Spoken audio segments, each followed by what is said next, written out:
Graça e paz, Lídias! Vamos hoje estudar a nossa lição de número 7, 15 de novembro de 2020. Vamos orar? Senhor, nós te agradecemos pela oportunidade de estarmos aqui para aprendermos a Tua Palavra. Te pedimos, Espírito Santo, que venha nos conduzir e venha falar ao nosso coração. E que, Senhor, nós possamos produzir frutos para o Teu reino através da palavra ministrada hoje aos nossos corações. Em nome de Jesus, amém. Nós vamos estudar então a lição de número 7, que tem por tema a teologia de Bildade. Se há sofrimento, há pecado oculto? E aí nós temos que pensar da seguinte forma: Deus é reto e justo, não é verdade? E Ele é santo. Deus é reto, justo e santo. Reto e justo são atributos de Deus, assim como onipotente, onipresente, onisciente. E nesta lição nós veremos a contraposição que a Bildade faz do caráter de Deus com o pecado humano. Logo, se Deus é santo e justo, Ele não compactua com o pecado oculto de uma pessoa. Essa é uma doutrina correta, não é verdade? Nós constatamos isso ao longo de toda a Escritura. Deus é reto, Deus é justo, Deus é amor. Ele age com justiça, mas Ele também é amor. E o livro de Jó, ele deixa claro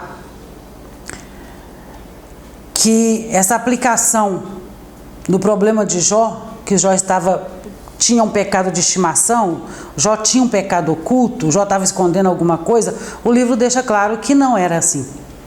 Embora Bildade estivesse fazendo essa acusação a Jó, mas Jó sabia que não era assim.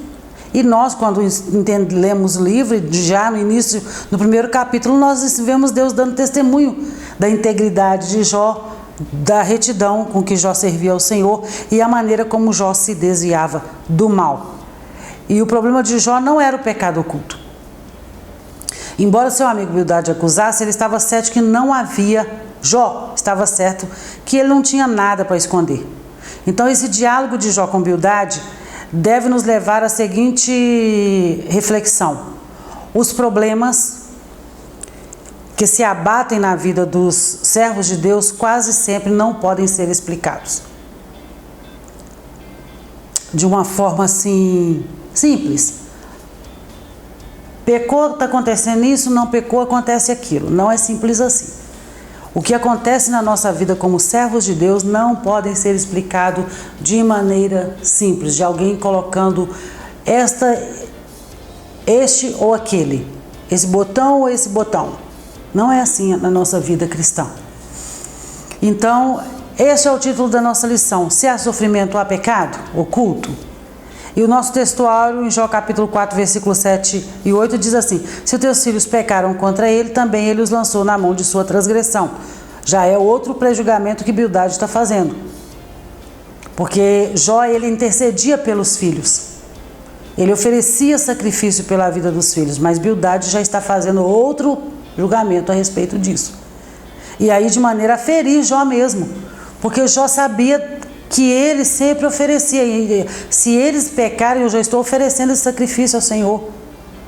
No contexto que Jó estava já físico e emocional, essa palavra para ele já era mais um tapa. Já era mais uma dor que ele estava sofrendo com esse julgamento. A existência do sofrimento não quer dizer que haja pecado oculto, é a nossa verdade prática. E aí, mesmo indo, veja bem, mesmo indo em um sentido assim, em movimentos diferentes, as palavras desses amigos de Jó, de Elifaz, de Bildade, e nós vamos ver mais à frente de Zofar, o discurso desses amigos tem sempre a mesma direção, que é o quê? A justiça retributiva, que é a recompensa dos bons e o castigo dos maus. Não existe uma outra possibilidade para eles. É preto no branco. Bom, bom, mal, mal. Não existia um contraponto nisso aí, uma outra possibilidade dentro daquilo que eles viviam. da teologia que eles exercitavam. E a nossa leitura bíblica em classe, Jó 8, versículo 1 a 4, 18, 1 a 4 e 25, 1 ao 6. E semana passada eu falei com vocês que a partir da lição passada nós estudaríamos esses 3 eixos do discurso dos amigos de Jó. Então, os 3 primeiros discursos de Elifaz, né? Aquela lição foram os 3 primeiros discursos de Elifaz, os 3 discursos de Elifaz. Essa segunda, do Bildade, nós vamos entender os 3 discursos de Bildade. Para quem está lendo o livro de Jó, às vezes parece confuso. E eu convido você a ler o livro de Jó. Nós estamos já virando a metade da lição 7, nós vamos começar a caminhar para encerrar o trimestre, mas você ainda tem oportunidade de ler o livro de Jó, que é riquíssimo. E se você ler, você vai ver o discurso dos amigos de Jó em várias fases, para você entender o contexto de tudo isso que nós estamos ensinando aqui, orientando, através do Espírito Santo para a sua vida, que seja bênção para a sua vida, o que nós temos aprendido aqui nessa lição. Então, eu quero deixar com você só a parte final do discurso de Bildade, que é Jó, capítulo 25, do versículo 1 ao 6. Então respondeu Bildade o suíta e disse: com ele estão domínio e temor, ele faz paz nas suas alturas. Porventura tem em número os seus exércitos, e para quem não se levanta a sua luz? Como, pois, seria o justo o homem perante Deus, e como seria puro aquele que nasce da mulher? Olha, até a lua não resplandece e as estrelas não são puras aos seus olhos. E quanto menos o homem, que é um verme, e o filho do homem, que é um bicho. Bildade, nessa parte final, ele exalta a grandeza de Deus e constata que por causa dessa grandeza de Deus, Deus não se relaciona com o homem. E é outra coisa que é um contraponto com aquilo que ele faz, diz, que faz um mesmo enredo com o que ele faz, diz, e vai de encontro àquilo que Jó contrapôs. Para ele faz, afirmando com sinceridade o relacionamento com Deus. O nosso ponto central diz que quando há sofrimento, não se quer dizer que há pecado oculto. E a nossa introdução diz: nesta aula estudaremos sobre a teologia segundo o amigo de Jó, Bildade. Veremos que ele apresenta o caráter justo e reto de Deus em contraposição ao suposto pecado oculto de Jó. E Bildade está correto numa coisa aqui. Ele está correto quando ele afirma sobre o caráter de Deus. Isso é correto. E o incorreto, irmã Osana, dizer que Jó estava em pecado. Nós sabemos que Jó não estava em pecado. Então, estudaremos também a defesa de Bildade por uma moralidade rígida, fundamentada em meros preceitos religiosos, sem, contudo, guiar-se por princípios espirituais. E, finalmente, analisaremos a ideia de que, segundo Bildade, Deus é um ser muito distante e que, devido à sua onipotência e grandeza, está muito longe do mortal. Ele, portanto, é inacessível. Ao longo de cada argumento de Bildade, veremos a contraposição de Jó. E nós já falamos na outra aula que, na lição 6, nós aprendemos o quê? Que Deus, ele tem prazer em se relacionar com o homem e ele quer se relacionar com o homem. Desde o jardim, Deus já passeava no jardim, Deus conversava com Adão na viração do dia, porque o prazer de Deus é se relacionar com o homem. Ele é grande, é poderoso, rege todas as coisas, mas Deus quer se relacionar com a obra de suas mãos, a criatura, o homem. Vamos então ao nosso primeiro tópico: o pecado em contraste com o caráter justo e santo de Deus. Deus é justo e reto, e eu já disse lá no início que dos atributos de Deus, reto e justo, são atributos de Deus. A teologia de Bildade, do Jó, no capítulo 1 até o versículo 22, essa é a teologia dele, possui semelhança com o seu amigo Elifaz. Para esse segundo amigo, as ações de Jó não poderiam ser justificadas, pois elas condenavam a Deus, revelando que ele punia pessoas justas. Por outro lado, como Deus não era injusto, então Jó deveria reconhecer o seu pecado. Na fala de Bildade, se Jó estava sofrendo tudo aquilo, não era porque Deus poderia punir Jó, mesmo Jó sendo justo. Jó tinha culpa sim, por isso que Deus estava punindo ele. Essa era a teologia de Bildade. Deus é justo, então Deus é justo e não vai tratar mal aquele que é reto. Então, se eu afirmar que Deus, mesmo eu sendo reto, Deus está me tratando, eu estou dizendo que Deus é injusto. E isso que Bildade estava refutando com Jó. A briga dele com Jó naquele diálogo que estava ali, entenda-me, briga entre aspas, irmãs. Essa fala de Bildade com Jó, que ele pressiona Jó para confessar esse pecado, é justamente por isso. Ele está dizendo, não, você está dizendo que Deus é justo? E mesmo assim você está passando por isso? Deus, com o justo, ele age com bondade, Jó. Então, se você está passando por isso, é porque você está assim, você tem um pecado que você não quer declarar, que você não quer reconhecer. E ele estava pressionando Jó para reconhecer esse pecado. Assim, a teologia de Bildade pode ser classificada em duas esferas, a dos maus e a dos bons. Por exemplo, Bildade assevera que os filhos de Jó foram mortos porque eram maus, que é o versículo 4 que nós já lemos. Por outro lado, com um homem que alegava ser justo e bom, Jó poderia desfrutar novamente do favor de Deus se reconhecesse o seu pecado. Não tem aquela questão que nós falamos com a irmã, às vezes nós sabemos que a irmã está passando por dificuldade, lutas, e aí nós falamos assim, mas você está passando por isso, Deus está te cobrando alguma coisa, irmã. Você sabe que aquele que confessa e deixa alcança misericórdia. Confessa que Deus vai te abençoar. Isso não é uma fala só do amigo Bildade de Jó. Nós usamos essa expressão ainda hoje. E fazendo um julgamento precipitado a respeito da diversidade da luta que a pessoa está passando.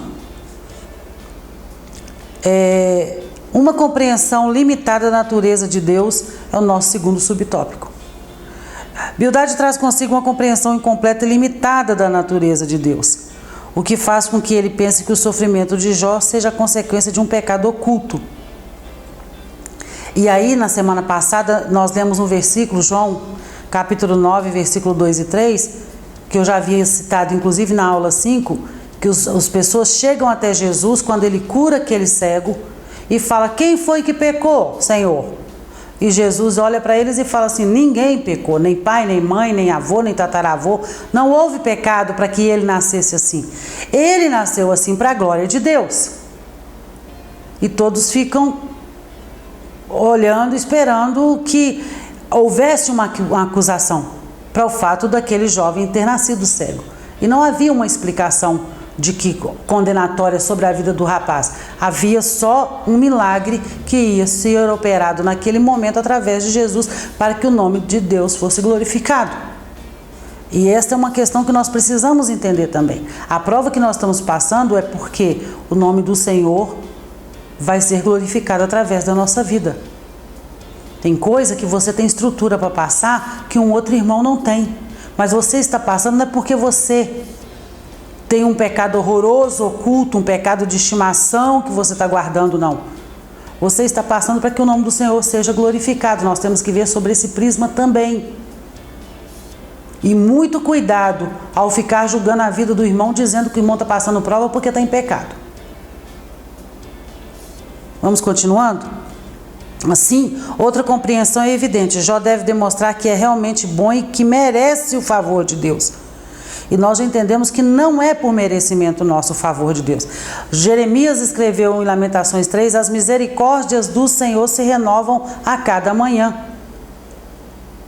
É a misericórdia dele sobre a minha vida, as suas são renovadas toda manhã. E não é por merecimento meu e seu. É uma teologia que destaca a misericórdia humana no processo de justificação diante de Deus. Mas se tu de madrugada buscares a Deus e ao Todo-Poderoso, pedires misericórdia, se fores puro e reto, certamente logo despertará por ti e restaurará a morada da tua justiça. Logo, o enfoque de Bildade não é a graça que flui de Deus, mas o esforço humano que por mérito próprio pretende justificar o homem diante de Deus. E aí nós temos o pelagianismo, que é uma estrutura teológica que diz o seguinte: o homem pode alcançar a salvação por esforço próprio, não precisa da graça. Então, tudo que nós ouvimos, sabemos, estudamos, entendemos e recebemos como graça de Deus para a nossa salvação, fica jogado para escanteio, porque eu posso ser salvo por mérito meu, por esforço meu mesmo. Jejuar, orar, santificar, não falar palavra torpe, não falar mal do irmão, vir à igreja todos os cultos, não faltar em nenhuma reunião, tomar ceia pontualmente todo mês, que tem gente que não aceita nem mudar o dia da ceia, porque se mudar o dia da ceia vai alterar a salvação dele. Isso é mérito humano. Nessa teologia que Bildade está expondo, ele está dizendo isso: Jó, você precisa andar certinho para você receber a graça de Deus, a bênção de Deus sobre a sua vida. E aí, quando nós entendemos a cruz e o sacrifício de Jesus na cruz, não é mérito nosso, é graça. Pela graça sois salvos, mediante a fé. E isso não vem de vós, não vou fazer esforço, não há esforço, não é mérito em mim para receber isso. Entendido? Então, o perigo de nós entrarmos por essas teologias é que nós vamos desfazer do sacrifício da cruz e acharmos que nós é que temos condição de fazer qualquer coisa para alcançar a salvação, e não é assim. Nós precisamos nos santificar, é verdade. Romanos diz assim que todos pecaram e destituídos estão da glória de Deus. Nós somos pecadores.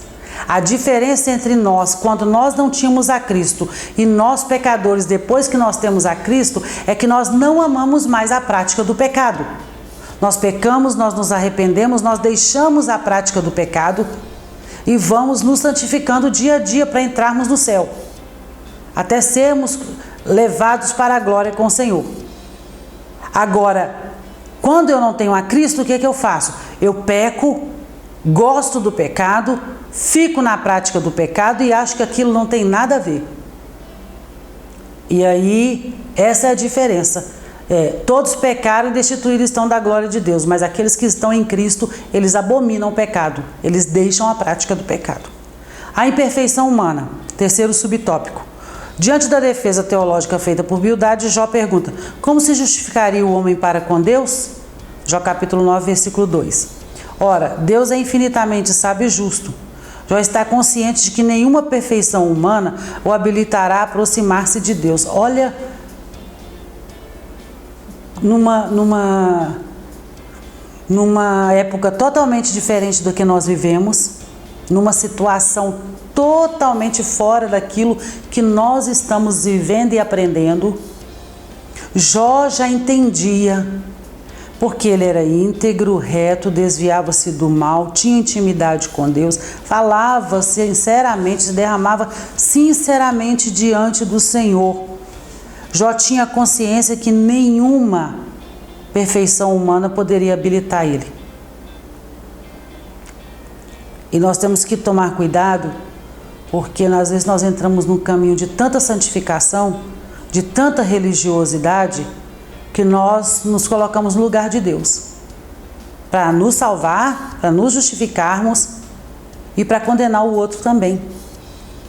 E a falta de misericórdia. Deus nos ama e tem misericórdia por nós, mas nós agimos sem misericórdia com o nosso irmão. Assim como o Bildade estava fazendo aqui, ele estava defendendo a teologia dele, mas havia uma falta de misericórdia aqui. E muitas vezes nós agimos com falta de misericórdia com o nosso irmão. Jó está consciente de que nenhuma perfeição humana o habilitará a aproximar-se de Deus. Dessa forma, a autopurificação não passava de presunção. Ainda que me lave com água de neve e purifique as minhas mãos com sabão, mesmo assim me submergirás no fosso e as minhas próprias vestes me abominarão. Isso é o quê? Isso é Jó no capítulo 9, do versículo 30 ao 31, falando: não há o que digo novamente para vocês, não havia a presença do Espírito Santo ali, como nós recebemos hoje. Não havia a graça, porque Jesus ainda não tinha vindo. Mas Jó já tinha esse entendimento, que nada do que ele fizesse, mesmo que ele fosse lá se lavasse na água da neve, purificasse com sabão, se mantivesse purificado num ambiente, digamos assim, dentro de uma bolha, nada disso faria a diferença. A linguagem é poética, mas ela afirma objetivamente a doutrina da santidade de Deus e a pecaminosidade humana. Deus é santo e Jó um pecador. Entretanto, essa não era a questão para Jó. O grande questionamento dele poderia ser feito da seguinte forma: é verdade que onde há sofrimento há pecado? Ele poderia questionar isso. Seus amigos responderiam sim. Onde há sofrimento há pecado. Os amigos de Jó responderiam isso prontamente. Nós já ouvimos ele fazendo a defesa dele lá, e agora nós estamos vendo Bildade fazendo a defesa dele aqui. Mas Jó, com certeza, diria um grande não. Não necessariamente.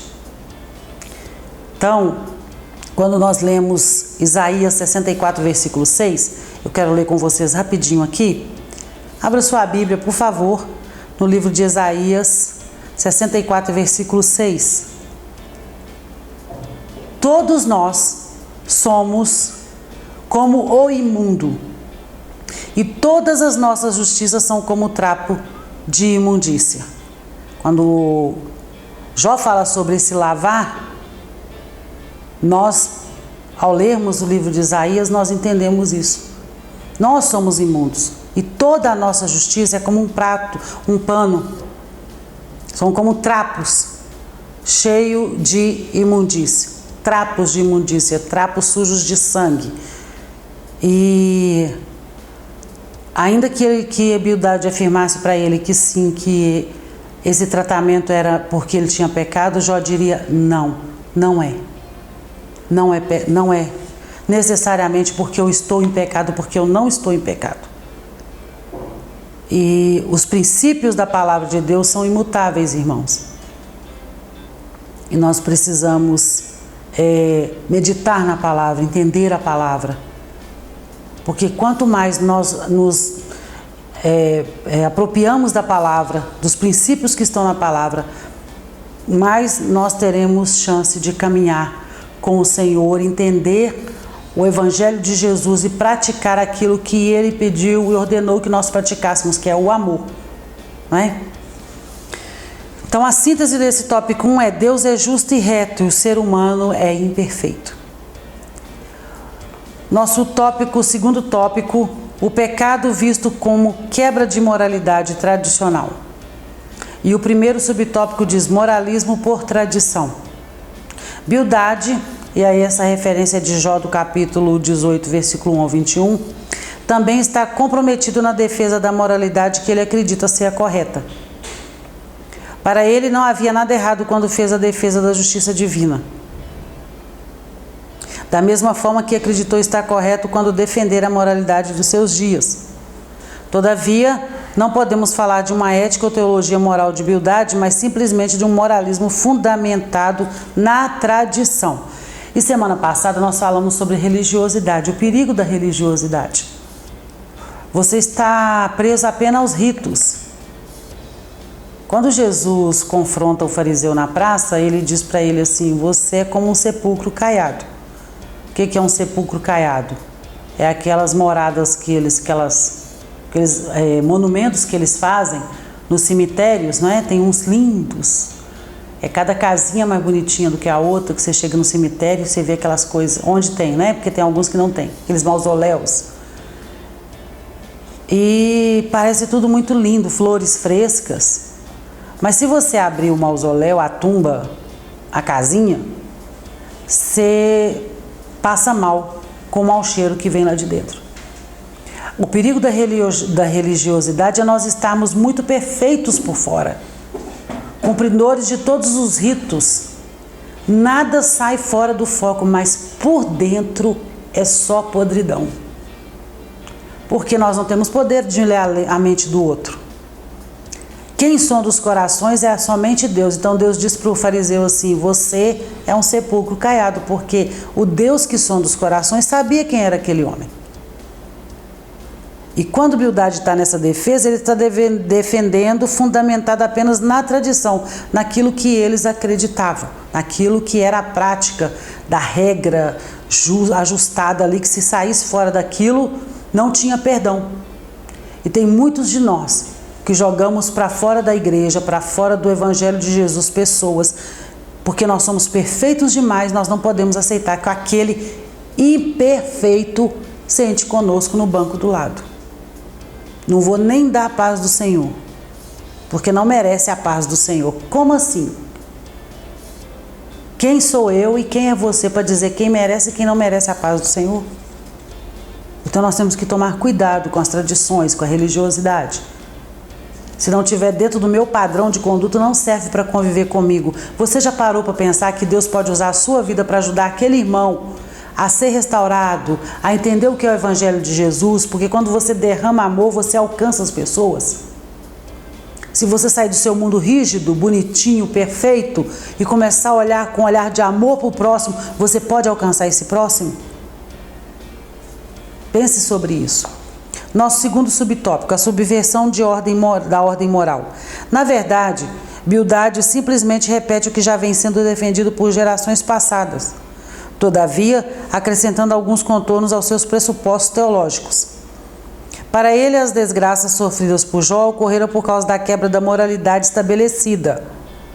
Como o entendimento de Bildade era o de que o universo é controlado por leis morais inflexíveis, ao quebrá-las, Jó sofreu as consequências da mesma forma que se sofre quem quebra a lei da gravidade. E aí, eu quero ler só com vocês aqui Lucas capítulo 13, versículo 1 ao 5. Deixa eu só ver aqui, Lucas, abra por favor, Evangelho de Lucas, capítulo 13, versículo 1 ao 5.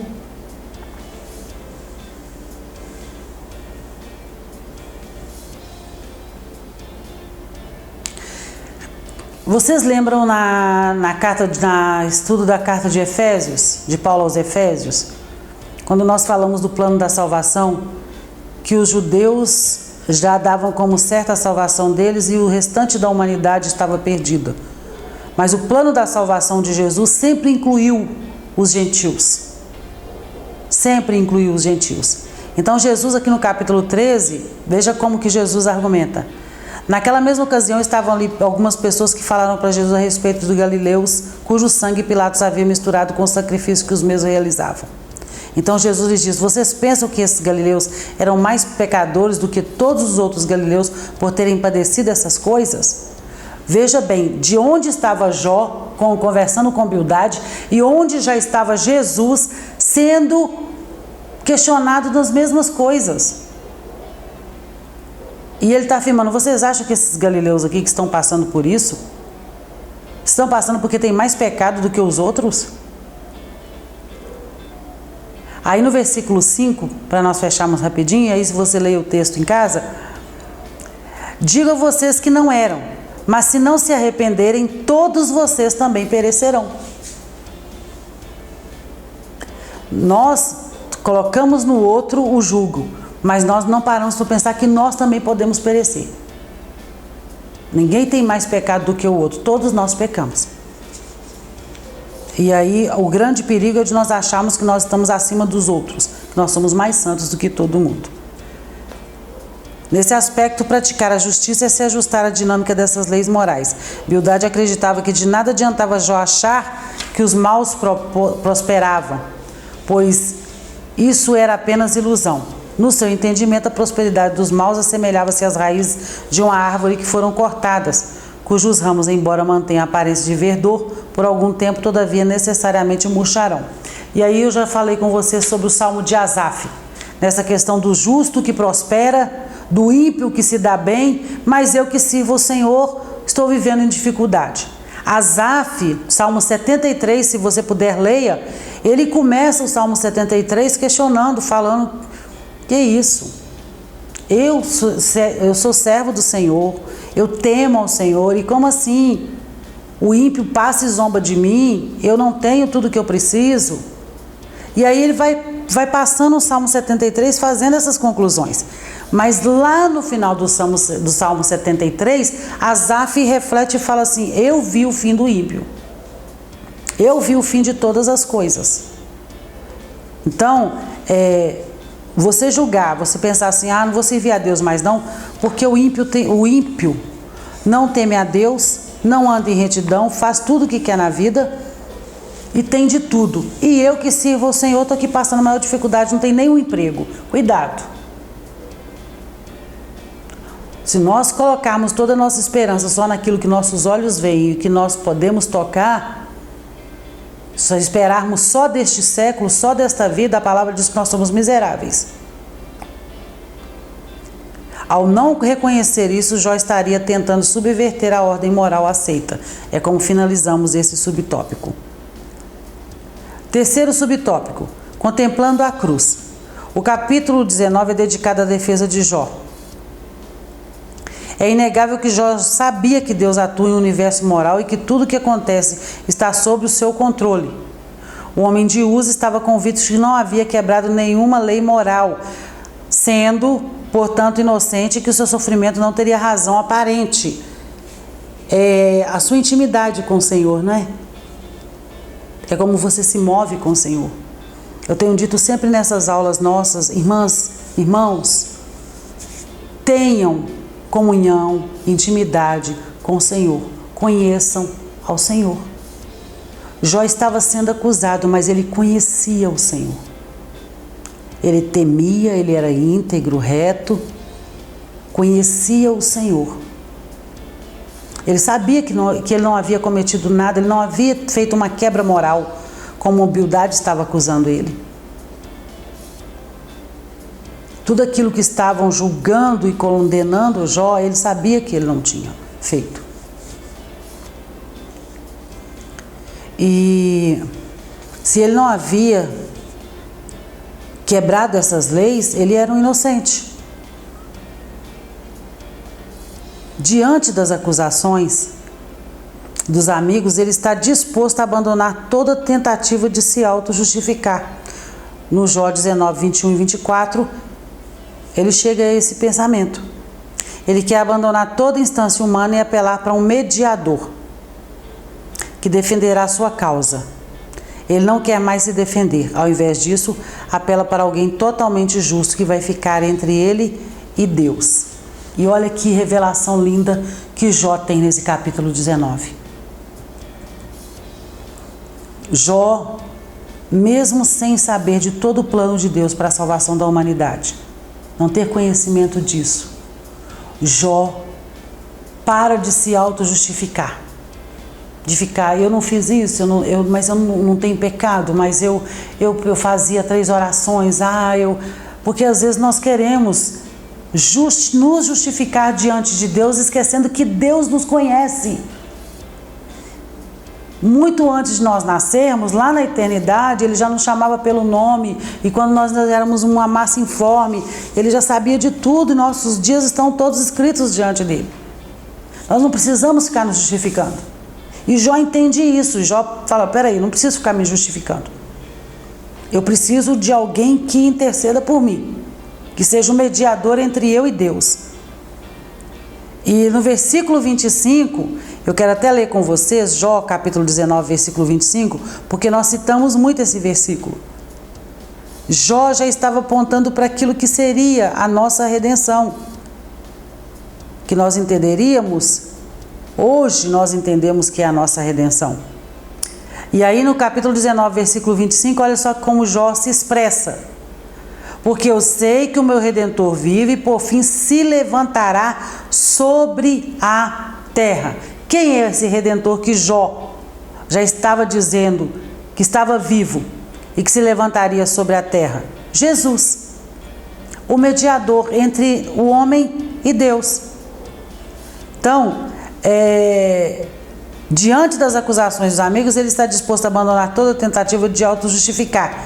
Ele quer abandonar toda instância humana e apelar para um mediador que nós sabemos que é o nosso Redentor, que defenderá a sua causa. Ele não quer mais se defender. Sabe quando você desiste de ficar justificando, de falando, você só chora. Você fala, Senhor, agora está nas suas mãos. Isso chama dependência. Você depender do Senhor. Tirar a sua humanidade, a sua parte do você que quer guerrear, você que vai provar para fulano que você não fez isso, ou mostrar para Beltrano que você é crente sim. Não. Você simplesmente se derrama diante do Senhor e deixa que Ele seja o seu Redentor. Ele não quer mais se defender, ao invés disso apela para alguém totalmente justo que vai ficar entre ele e Deus. É aí que ele contempla a cruz, que nós já sabemos da cruz. Eu sei que o meu Redentor vive. A palavra Redentor traduz o hebraico goel e significa alguém que defendia um familiar quando este não podia fazer a sua própria defesa. Era o advogado, não é? E Pedro diz assim que nós temos um advogado, ainda que nós, filhinhos, ainda que nós pequemos, nós temos um advogado. Quem é o nosso advogado? Jesus Cristo.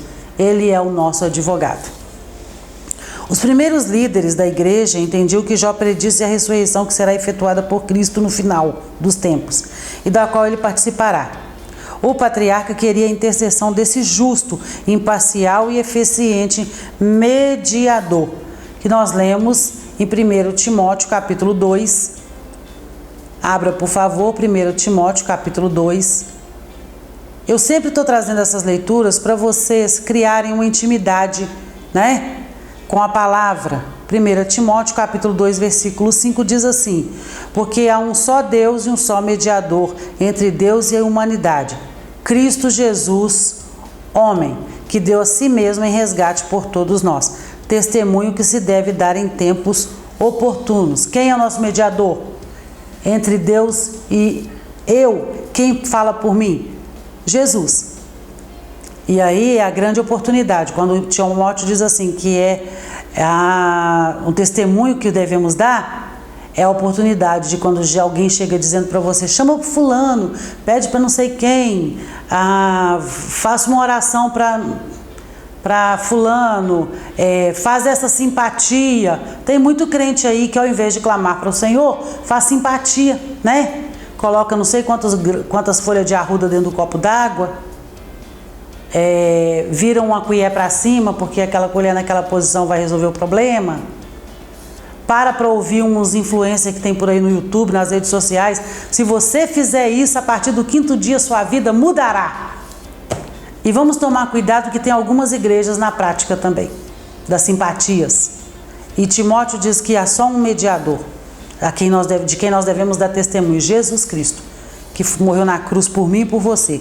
Não existe outra crendice nenhuma, coisinha nenhuma, pipoquinha, tijolinho, pazinha, lenço, nada disso faz a comunicação entre você e Deus. Só tem um, Jesus Cristo. E é isso que nós precisamos entender e colocar em prática na nossa vida. Parar de simpatia, parar de crendice e começar a confiar no Senhor. Jó não sabia nem ainda que Jesus estava vindo aí, mas ele já sabia que existia um mediador entre ele e Deus, que o Redentor dele estava vivo. Vamos então ao nosso terceiro tópico, o pecado em contraste com a majestade de Deus. Primeiro subtópico, a grandeza de Deus. O terceiro discurso de Bildade é feito para exaltar Deus e rebaixar Jó. E aí está nesse terceiro diálogo dele, que é no capítulo 25, do versículo 1 ao 6, é a primeira parte do diálogo dele. E não há como negar que o longo debate entre Jó e seu amigo esgotou o poder argumentativo de Bildade, o que fez com que ele repetisse várias vezes o que já havia dito. Do início do debate de Bildade com Jó até chegar nesse capítulo 25, Bildade já não tinha mais argumento, já tinha sido vencido.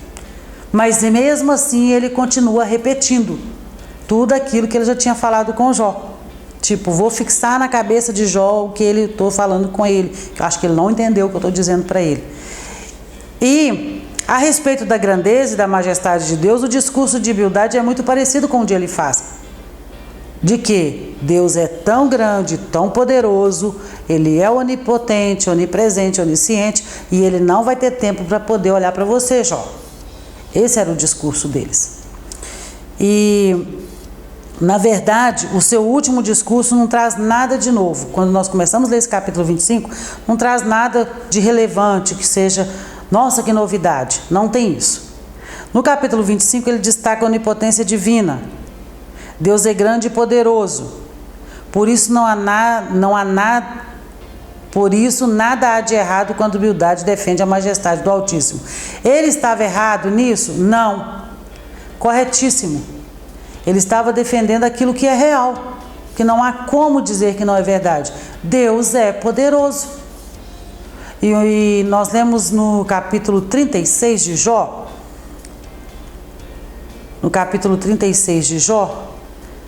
que ele vai falando sobre a grandeza de Deus. Capítulo 36 de Jó,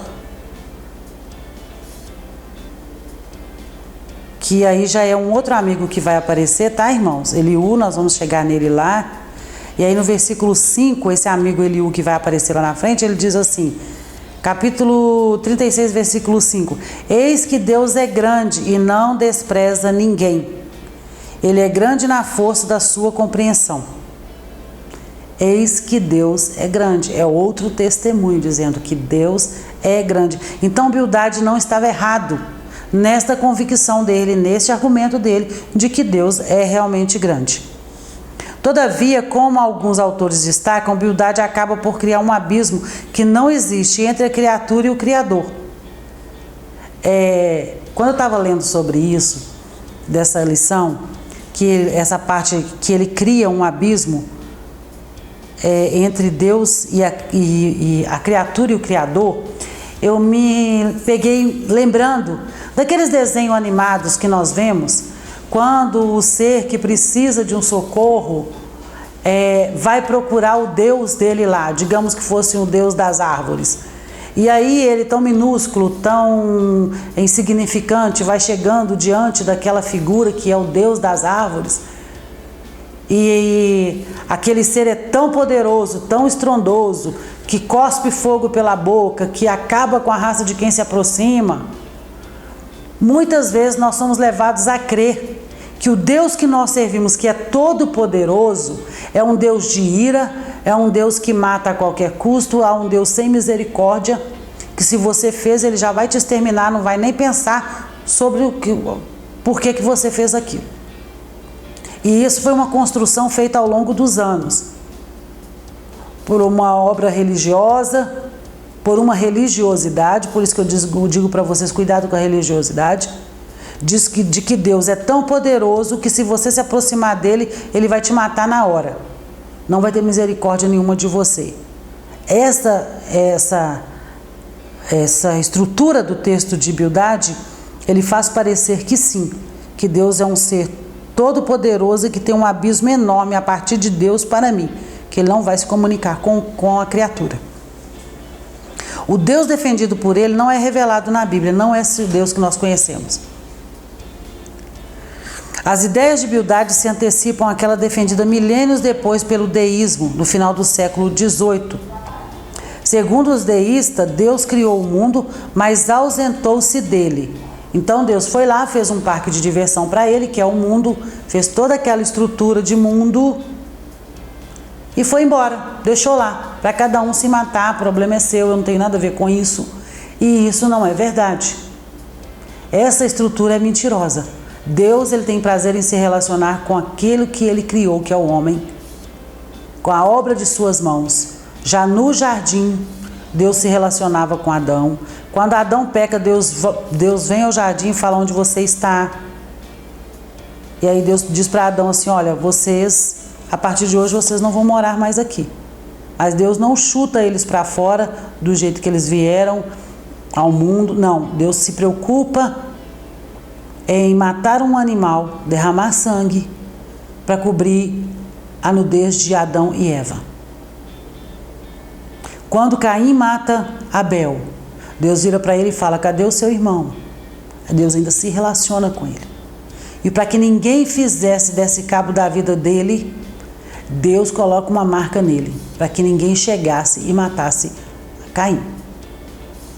Deus se preocupa com você. Deus quer ter intimidade com você. Deus quer que você se relacione com Ele. Não de maneira blasé, de qualquer forma, falo com Ele hoje, eu faço uma oração do Pai Nosso aqui, tá bom? Não. Ter intimidade com Deus. Deus é este Deus que tem prazer em se relacionar com o homem e ao contrário daquilo que Bildade tenta mostrar para Jó, de que Deus é tão grande que estaria distante dele. Segundo e último subtópico, onipotente, mas não ausente. Jó responde a Bildade com ironia: como ajudaste aquele que não tinha força e sustentaste o braço que não tinha vigor? Aqui, Jó não questiona a onipotência divina, mas a aplicação que Bildade faz desse conceito. O conceito de um Deus grandioso que é soberano em suas ações não deveria vir acompanhado também do conceito de um ser compassivo e amoroso? Deus não deve ser visto apenas em sua força, mas sobretudo por seu amor. E aí, eu quero que você leia comigo o livro de 1 João, não é o Evangelho de João, é a primeira carta de João, lá perto do Apocalipse. 1 João, capítulo 4, versículo 8. Vamos lá? 1 João, capítulo 4, versículo 8. O que João escreve? Quem não ama não conhece a Deus, pois Deus é amor. Nisto se manifestou o amor de Deus em nós, em haver Deus enviado o seu Filho unigênito ao mundo para vivermos por meio dele. Nisto consiste o amor, não em que nós tenhamos amado a Deus, mas em que Ele nos amou e enviou o seu Filho como propiciação pelos nossos pecados. Então Jó está dizendo, será que esse Deus não é também compassivo e amoroso? Ele nunca exaltou seu poder e grandeza acima do seu amor. Ele não disciplina simplesmente porque é grande, forte e soberano, mas porque ama. A palavra diz assim que o Senhor, Ele corrige, que o Pai, Ele corrige ao Filho que Ele ama. Então, às vezes nós estamos passando por uma correção do Pai. Porque Ele me ama, Ele vai me corrigir, Ele vai me ensinar, Ele vai me trazer para uma intimidade com Ele, para eu entender que aquilo que eu estou fazendo está desagradando a Ele e que aquilo que eu estou fazendo pode me levar à morte. Esse é o Pai. Você é pai, você é mãe. E quando você corrige o seu filho, é com qual intenção? De que ele entenda que o caminho que ele está tomando é perigoso para a vida dele, que ele pode se perder. Assim mesmo é Deus todo-poderoso, grandioso. E Isaías diz que ele descansa os pés dele na terra. A terra é o escabelo dos seus pés. A terra é onde ele apoia os pés dele. É um Deus infinitamente grande. E mesmo assim, Ele ama a mim e ama a você. E Ele nos corrige para que nós possamos ter vida. E, diferentemente do conceito apresentado por Bildade, o Deus que a Bíblia apresenta é poderoso e glorioso, mas principalmente misericordioso e gracioso. Temos de cuidar para que no momento do sofrimento não manchemos a imagem de um Deus que não é só força, mas igualmente amor. Tem muita gente que na hora da dor, do sofrimento, se revolta contra Deus. Coloca Deus na berlinda. Deus é mau porque olha o que Ele deixou acontecer na minha casa. E nós temos que tomar cuidado com isso, irmãos. Cuidado com aquilo que nós falamos quando nós estamos passando na tribulação, na prova. Que mesmo sem entender, Jó não entendia nada daquilo que estava acontecendo com ele, porque ele era justo, reto, íntegro, desviava-se do mal. Ainda assim, ele reconhecia a grandeza de Deus e que o amor de Deus por ele ainda estava operando na vida dele. Porque quando Satanás pede para poder tocar na pele de Jó, Deus fala com ele assim, e aí entra o limite que Deus impôs a Satanás. Deus fala com ele assim, ok, você pode, mas não toca na vida dele. Então, nós passamos por tribulações, nós somos provados para sermos aprovados. Nós estamos numa escola em que nós estamos todos os dias aprendendo alguma coisa. E quanto mais nós nos aproximamos do Senhor, mais o Senhor tem prazer em nos ensinar. Mas nós temos que cuidar com a nossa boca grande, com aquilo que nós vamos falar e que vai manchar, que pode manchar esse Deus tão poderoso que nós amamos e que tem prazer em se relacionar conosco. Essa imagem de um Deus que é grande, que é poderoso, mas que é amor. Ele é tanto amor que ele enviou seu Filho Jesus para morrer por mim e por você. Vamos então à nossa conclusão? Nessa lição vimos que o debate entre Bildade e Jó assume alguns contornos teológicos muito relevantes. Bildade faz 3 discursos teológicos e em cada um deles põe em destaque sua crença. Ele não crê na inocência de Jó e por isso atribui seu sofrimento à existência do pecado. Assim ele orienta Jó a viver segundo os ditames da tradição e como consequência o empurra para uma moralidade de natureza apenas religiosa. Você já parou para pensar se Jó tivesse dado ouvido à Bildade e desprezado tudo aquilo que o Senhor poderia fazer por ele?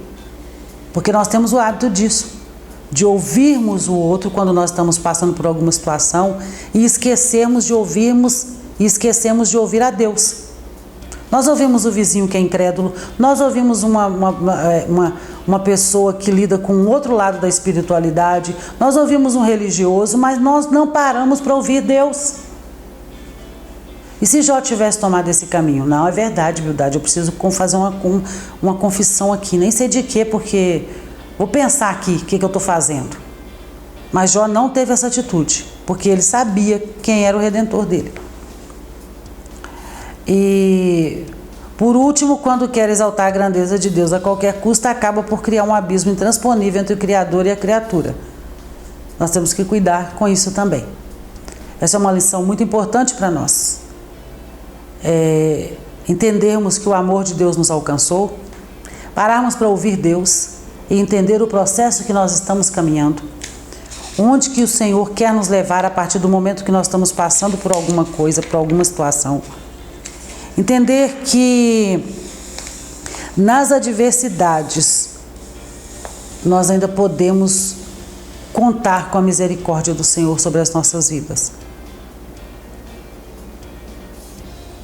Esse argumento de Bildade contrasta totalmente com o caráter santo e reto de Deus. E nós precisamos colocar em primeiro lugar este Deus que nós servimos. E nós precisamos aplicar isso ao nosso coração. E que o Espírito Santo venha nos dar graça a cada dia, entendimento. Que nós possamos conhecer e prosseguir conhecendo ao Senhor. Para fechar a nossa conclusão, eu quero ler com vocês Isaías, capítulo 55 e versículo 9. Capítulo 55 e versículo 9 de Isaías. Último versículo, abra comigo, por favor. Porque assim como os céus são mais altos do que a terra, assim os meus caminhos são mais altos do que os seus caminhos, e os meus pensamentos são mais altos do que os pensamentos de vocês. Os caminhos do Senhor e os pensamentos do que Ele tem para mim e para você são muito maiores do que esse pensamento pequenininho que nós temos aqui. Ou os caminhos que nós olhamos daqui, a gente só enxerga 1 quilômetro na frente, mas Deus está vendo milhares de quilômetros na frente onde nós precisamos chegar e onde principalmente Ele quer nos levar. Que Deus em Cristo continue abençoando a sua vida, que você tenha uma semana abençoada e reflita sobre essa palavra. Leia o livro de Jó, vai ser enriquecedor para a sua vida. Vamos orar? Senhor, nós te agradecemos por essa palavra e por tudo que o Senhor ministrou aos nossos corações. Abençoa cada um dos nossos alunos, ó Pai, que possamos sair fortalecidos pela Tua palavra e dando testemunho, Senhor, da Tua palavra em prol do Teu reino. Em nome de Jesus, amém.